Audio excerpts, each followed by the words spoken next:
નમસ્કાર દર્શક મિત્રો, હું છું રૂપલ લોણીચિયા. સંપૂર્ણ ન્યૂઝમાં આપનું સ્વાગત છે. પાલનપુર લક્ષ્મીપુરા પટેલ સમાજની વાડીને જોડતા માર્ગ પર વરસાદી પાણી ભરાતા રાહદારીઓ અને સ્થાનિક રહીશોને ભારે હાલાકીનો સામનો કરવો પડી રહ્યો છે. તો તંત્ર દ્વારા આ પાણીનો ઝડપથી નિકાલ કરવામાં આવે તેવી માંગ ઉઠી રહી છે.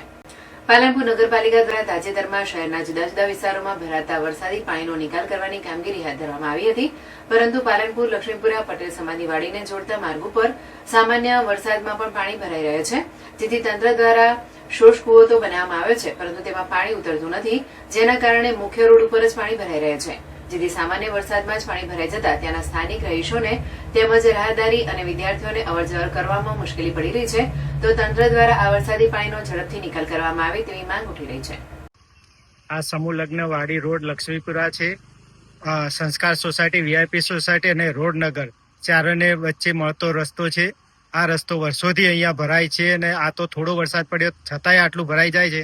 તો આ તો હજુ ચોમાસું ઘણું બાકી છે. ચોમાસું આવશે ત્યારે એનો શું થશે તો અમારે આવવા જવાની તકલીફ ખૂબ પડે છે. નગરપાલિકા દ્વારા કોઈ પગલાં લેવામાં આવતા આની કોઈ ગટર યોજના, અહીંયા કૂવો ખોદ્યો પણ કોઈ ઉપયોગ નહીં થતો, કશું પાણી અંદર ચૂસતું નથી. શું માંગ છે તમારી? અમારું માંગ છે કે અહીંયા મોટી ગટર લાઈન બને અને બહાર કાઢવામાં આવે. બધી જગ્યાએ ગાડી તે રીતે અહીંયા બહાર કાઢવામાં આવે તો આનો પાણીનો નિકાલ થઈ જાય. શું નામ આપનું? મારું નામ દિનેશ પટેલ.